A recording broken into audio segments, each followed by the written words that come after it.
et tous, merci d'être avec nous ce matin pour cette capsule compétences et connexions, donc imaginée par la coordination linguistique du territoire de Villefranche-Beaujolais-Saône en partenariat avec la communauté d'agglomération de Villefranche-Beaujolais-Saône. Donc, je suis Jessica Barque, responsable du service contrat de ville, cohésion sociale et réussite éducative à l'agglomération. On est sur donc ce petit temps flash qui avait été imaginé pour avoir de l'information, partager ensemble de l'information du territoire et puis permettre de tisser les liens entre les différentes structures. Donc un petit temps d'une demi-heure, certains être très habitués. Donc là, on est sur le dernier temps avant les vacances estivales. On reprendra à la rentrée parce qu'on est très satisfait et on a eu des retours très positifs aussi de ce format-là. Donc on aura sur le même créneau, c'est-à-dire le dernier mardi de chaque mois, donc à partir du mois de septembre, des petites capsules. Si vous avez toujours des idées de thématiques, n'hésitez pas à nous les faire remonter. On sera très attentifs à vos propositions. Donc, comme le disait Céline, c'est enregistré. Vous pouvez vous connecter sur le lien de Parlera pour voir les replays. Et les ressources aussi sont transmises via ce lien-là. On va sur le format, donc petit temps introductif sur la thématique du jour. Et la thématique, c'est l'auto-apprentissage qui correspond bien avec cette période estivale aussi. Et vous avez aussi un petit temps de questions-réponses à la fin. Donc, n'hésitez pas quand même, au fil de la présentation, à faire remonter vos questions. Aujourd'hui, c'est ma collègue qui est également conseillère technique au centre ressources à Fiécry 69 qui animera la capsule, donc qui est donc Anne-Gaëlle François, qui va partager son écran pour que vous puissiez voir le diaporama qu'elle a préparé. Et on prendra vos questions au fur et à mesure. N'hésitez pas à les poser dans le chat et on les reprendra à la fin de la visio collectivement. Anne-Gaëlle, je te laisse dérouler. Ouais. Merci. Bonjour à tous. Alors, est-ce que vous voyez bien mon écran? C'est parfait. Oui. Partage. Parfait. Très bien. Bonjour à tous. Donc, merci à Céline et Jessica de m'avoir invitée sur cette thématique donc, de l'auto-apprentissage. Moi, au Centre Ressources, je travaille donc en lien avec les difficultés linguistiques et l'apprentissage de la langue et beaucoup autour de la pratique du numérique pour les personnes en difficulté avec la langue. Et cette année, il y a eu plusieurs groupes de travail dans différents contextes sur cette thématique d'auto-apprentissage, notamment parce que l'auto-apprentissage et les outils de ressources à distance sont aussi plébiscités, notamment la grosse nouveauté de 2025 avec les parcours OFI qui ont été dématérialisés avec la plateforme Frelo. Et donc, dans ce contexte, on a voulu, au niveau régional, avec les autres centres ressources de la région Auvergne-Rhône-Alpes, avec qui on travaille sur le site parlera.fr, on a voulu remettre à jour notre sélection des sites et applications pour l'auto-apprentissage. Donc, je vous en parlerai dans la deuxième partie. Et dans la première partie, hop, je vais peut-être faire avancer le diaporama pour vous montrer le plan. Voilà. Et donc, dans la première partie, on va assez rapidement passer sur l'auto-apprentissage et comment est-ce qu'on peut accompagner cet auto-apprentissage, quelles ressources on peut aussi donner aux apprenants pour les accompagner dans cette pratique. Et sur ce plan-là, il y a eu un groupe de travail au niveau national avec la plateforme et le projet DocAnStock France qui regroupe 12 centres ressources au niveau national pour différents échanges de pratiques avec aussi des allers-retours avec des conseillers et médiateurs numériques et des formateurs. Donc, vous allez voir un petit peu en avant-première le résultat de ces deux groupes de travail. Il y a encore de la mise en page à finaliser, mais vous aurez tous les documents en relais de cette visio. Vous recevrez tout évidemment par mail et puis ce sera sur la plateforme Parlera comme en replay avec la vidéo, comme c'est fait pour les autres les autres capsules qui ont déjà eu lieu. Alors, l'auto-apprentissage. Donc, comme je vous disais, on a parlé euh, des évolutions qu'il y a eu ces dernières années avec, depuis le Covid aussi, une explosion des pratiques numériques dans l'accompagnement en linguistique, hein. Dans les formations, il y a de plus en plus de formateurs qui utilisent les ressources numériques qui existent pour que les apprenants puissent euh, pratiquer la langue dans les ateliers, dans les cours et aussi à l'extérieur. Et de plus en plus de formations qui sont en format aussi distanciel. Et donc la formation de l'OFI qui a été dématérialisée. Donc les personnes qui n'ont pas le niveau euh, A2, mais qui ont été scolarisés, ont maintenant un code avec la plateforme Frelo. Donc, on va rapidement, elle va être sur la liste, mais l'objectif, c'était vraiment de montrer d'autres outils qui existent et surtout se poser des questions en tant qu'accompagnant sur savoir comment est-ce qu'on peut accompagner l'auto-apprentissage et aider les apprenants à structurer un petit peu et à organiser pour que l'apprentissage soit aussi efficace. L'auto-apprentissage, il a toujours existé, on apprend dans toutes les situations. Et en formation, il existait aussi bien avant les outils numériques avec des ressources papier. Donc, c'est l'évolution aussi de l'apprentissage et il faut que les accompagnants, que les formateurs se- soient outillés pour pour faire cet accompagnement. Donc, c'est vraiment l'objectif des outils qu'on a créés pour les formateurs et animateurs bénévoles, mais aussi pour plus largement les accompagnants sociaux, les conseillers d'insertion professionnelle ou les aidants numériques qui souhaitent proposer des solutions, aussi dans un contexte où l'offre de formation linguistique s'amenuise un petit peu. Et là, dans un contexte estival où les ateliers sont en pause, et donc c'est des outils que vous allez peut-être aussi pouvoir proposer aux personnes que vous accompagnez. Donc là, j'ai fait beaucoup de captures d'écran, enfin beaucoup. Je vais essayer de les expliquer à l'oral et vous aurez les outils en PDF juste après. Donc sur la plateforme DocOstock, en fait, il y a des questions à la création. En fait, l'objectif, c'était de répondre aux questions que les formateurs et bénévoles se posaient quand ils commençaient un accompagnement d'apprentissage de la langue. Et donc là, la 12e question, c'est comment accompagner les apprenants à apprendre par eux-mêmes. Donc avec de l'auto-apprentissage, comme je vous disais, qui peut être papier ou alors l'apprentissage numérique. Donc pour ça, on a essayé de travailler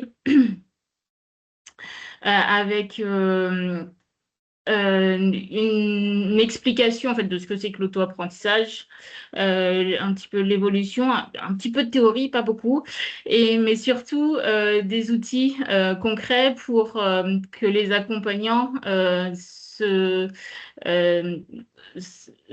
aient des outils pour accompagner sur l'auto-apprentissage. Il y a certains publics qui ont déjà des facilités pour apprendre par eux-mêmes, les personnes qui sont très bien scolarisées dans leur langue d'origine, qui n'ont pas de difficulté à aller vers de l'auto-apprentissage et qui là sont plus en recherche d'outils. Donc il y a une partie sur comment est-ce qu'on choisit les outils et quels outils est-ce qu'on peut conseiller au type de public. Et puis, il y a aussi des personnes qui veulent faire de l'auto-apprentissage parce qu'ils ont du temps, parce qu'ils voient bien que c'est une des seules solutions pour apprendre et pour continuer et pour progresser plus rapidement. Et donc, on va, il y a des outils, je n'ai pas fait de capture d'écran de l'outil en lui-même, mais sur voilà, des questions qu'on peut poser pour avant, pendant et après. C'est vraiment ces étapes-là avec une démarche de avant, qu'est-ce qu'on va nous poser comme question avant de proposer de l'auto-apprentissage. Pendant, quand la personne a commencé, et du coup, comment est-ce qu'on va l'accompagner pour qu'elle ait les bons réflexes pour utiliser l'outil. Et après, pour avoir un peu un retour réflexif et accompagner la mémorisation et la compréhension de ce qu'ils ont appris. Euh, Avec cette 12e question, on a créé un mémo pour l'apprenant, donc qui donne des repères pour s'organiser et prendre en compte les éléments clés. Donc, comme je vous disais, avant, pendant, après, on a vraiment essayé de travailler sur ces 3 étapes.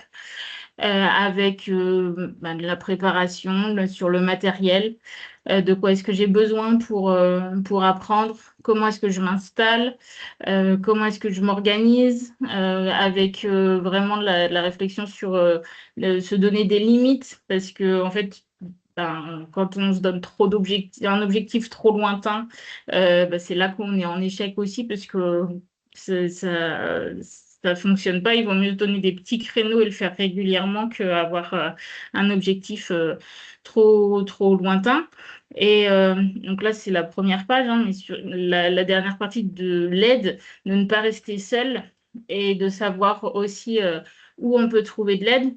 Dans le rôle de l'accompagnant, c'est aussi cette partie-là d'aider les personnes à savoir où est-ce qu'elles peuvent trouver des ressources pour l'aider, que ce soit des ressources pour mieux comprendre le contenu, mais aussi des ressources humaines pour, si j'ai un problème avec mon matériel, à qui est-ce que je peux aller poser une question.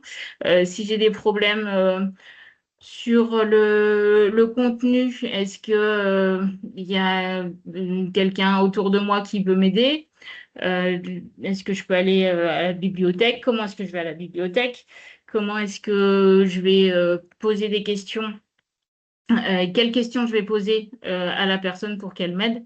Donc, toute cette réflexion pour que la personne soit aussi en confiance quand elle est en auto-apprentissage et que l'auto-apprentissage puisse perdurer un petit peu dans le temps.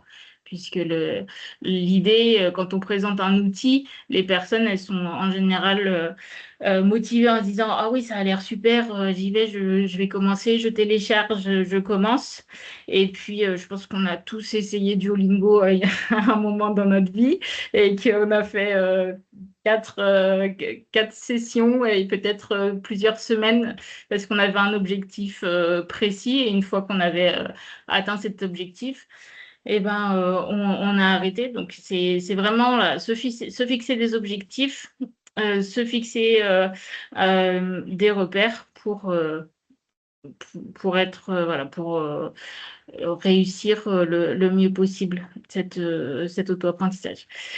Et puis, on a fait un guide de l'accompagnant qui aussi réaffirme le rôle de l'accompagnant. Auto-apprentissage, ça ne veut pas dire tout seul. C'est important d'avoir une personne qui, au départ, est là pour nous aider pour aider à choisir la ressource, choisir l'outil, mais aussi garder la motivation sur le moyen long terme et donner des explications après, parce que des fois, quand on fait une activité en ligne, mais qu'elle est trop difficile ou qu'on a des questions, c'est important d'avoir quelqu'un qui nous explique et qu'on peut solliciter, que les apprenants peuvent solliciter si besoin.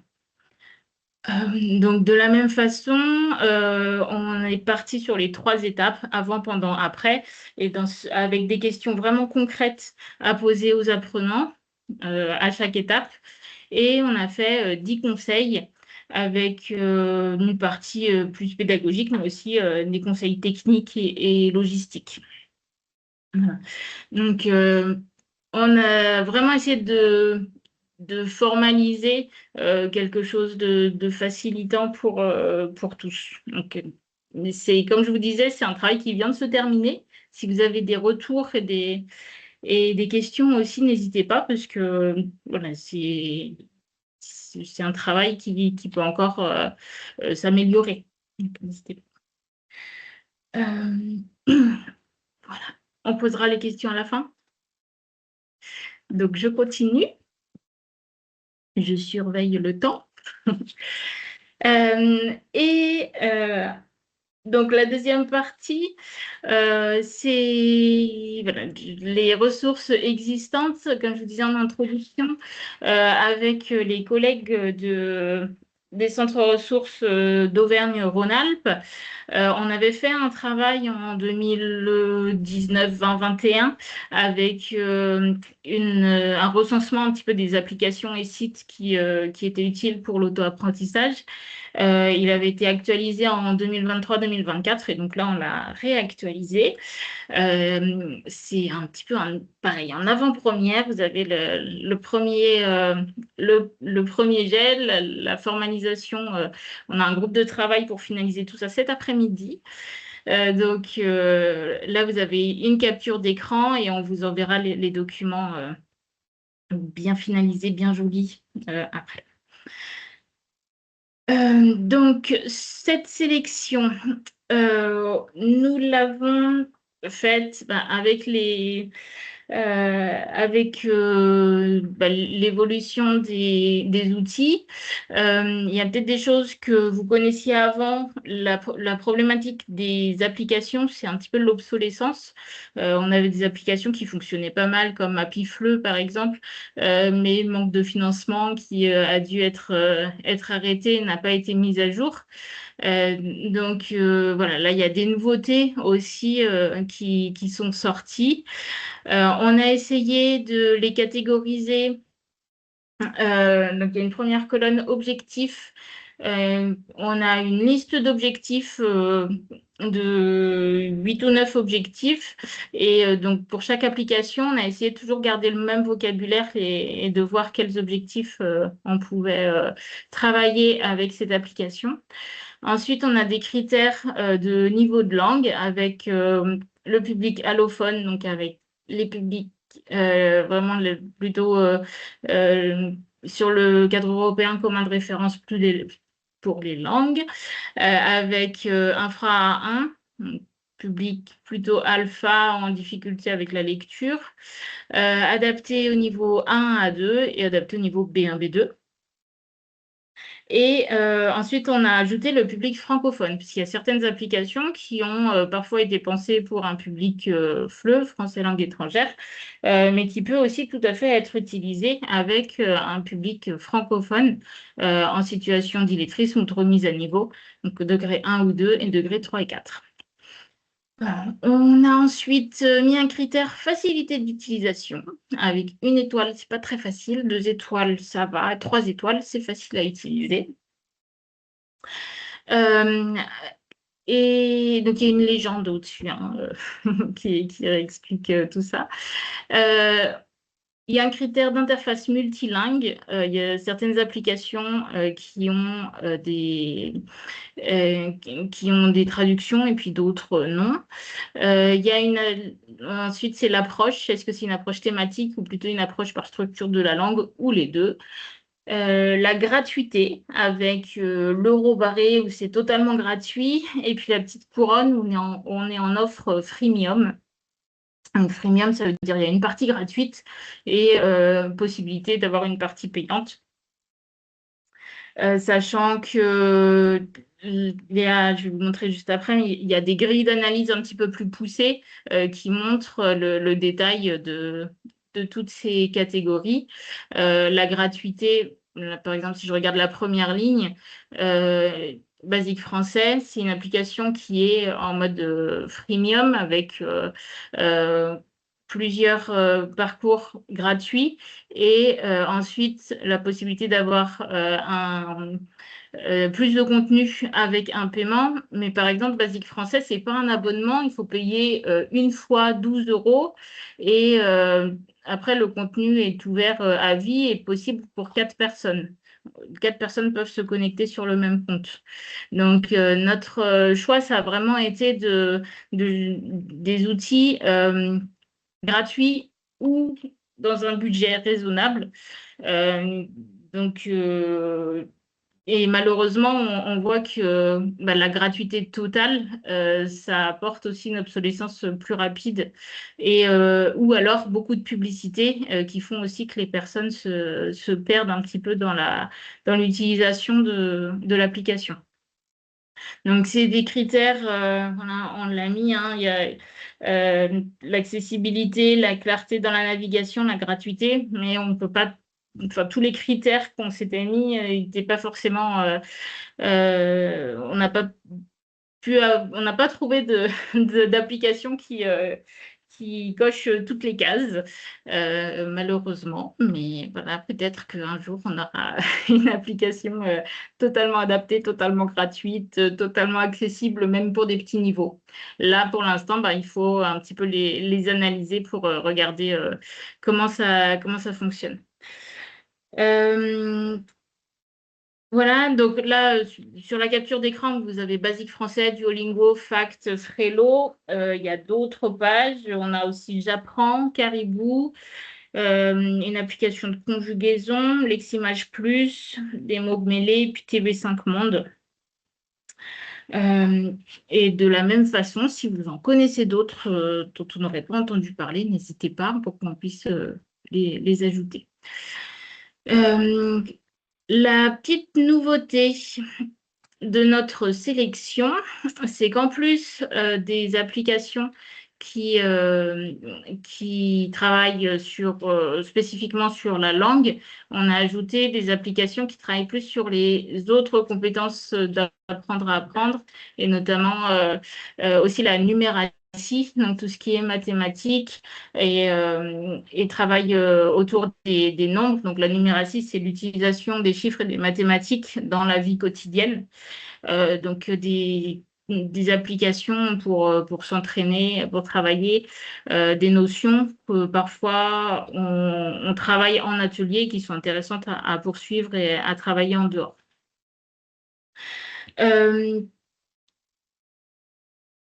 L'auto-apprentissage, c'est aussi de l'apprendre à apprendre, et il faut être à l'aise dans les notions d'apprendre à apprendre pour être plus à l'aise dans son auto-apprentissage. Donc, toutes ces applications-là travaillent des notions d'apprendre à apprendre. On a des choses sur la spatialisation, la discrimination visuelle, l'observation, la mémorisation.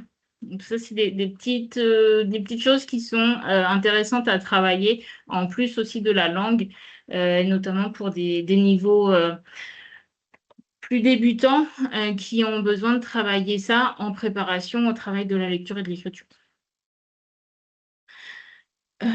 Et je vais terminer avec les grilles d'analyse.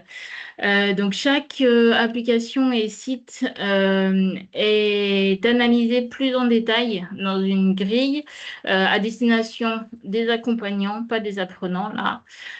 C'est pour avoir plus de détails sur le contenu, mais aussi l'accès, sur nous, ce qu'on a aimé dans ces applications, sur les vigilances à avoir, avec aussi un petit peu des captures d'écran pour avoir une idée de à quoi ressemble l'application avant de pouvoir la proposer complètement aux apprenants qu'on accompagne. Voilà, je vais terminer par là pour ma partie. C'est un petit peu rapide. L'idée, c'est vraiment de vous montrer ce qu'on a fait et de vous expliquer que vous ayez envie d'aller voir. Donc, j'espère que je vous ai donné envie d'aller voir déjà ces outils. Et je vous écoute pour si vous avez des questions. Pour l'instant, il n'y a pas de questions notées dans la conversation, mais si vous en avez, n'hésitez pas. Ce que Anne-Gaëlle a présenté, vous avez vu une sélection d'applications. C'est une sélection qui est commenté, qui est argumenté. C'est pas juste il existe ça, ça et ça. Ça vous permet quand même d'avoir quelques repères pour pouvoir préciser quand vous la conseillez, quand vous les conseillez à vos publics, plutôt de pouvoir cibler une telle ou une autre. Voilà, donc pour pouvoir flécher de manière plus adaptée la préconisation d'utiliser J'apprends par rapport à Caribou, par exemple, ou d'en sélectionner 2 ou 3 qui pourraient correspondre à son profil et pas forcément lui balancer, entre guillemets, la liste des 15 applications voilà, à tester par Mons et par Vaux. Mais c'est vraiment un outil qui a été fait pour vous. Il est aussi décliné avec les sites internet. Là, on a fait vraiment un zoom sur les applications, mais il y a aussi des sites internet qui sont sous un format classique d'ordinateur qui existent, parfois avec les mêmes en version application et site internet parce qu'il y a un développement informatique qui a été fait sur les 2 interfaces, mais parfois pas.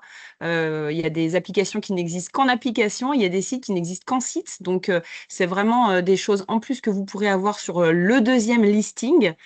Et effectivement, les grilles détaillées dont parlait Anne-Gaëlle à la fin, c'est vraiment quelque chose qui est intéressant si vous avez un peu plus de temps pour rentrer vraiment dans l'application. Par exemple, si vous avez du temps en côte à côte pédagogique avec un bénéficiaire sur la prise en main face à un poste informatique, ou si vous êtes en contexte d'atelier d'apprentissage du français, et que vous avez envie de voir un petit peu comment fonctionne cette application.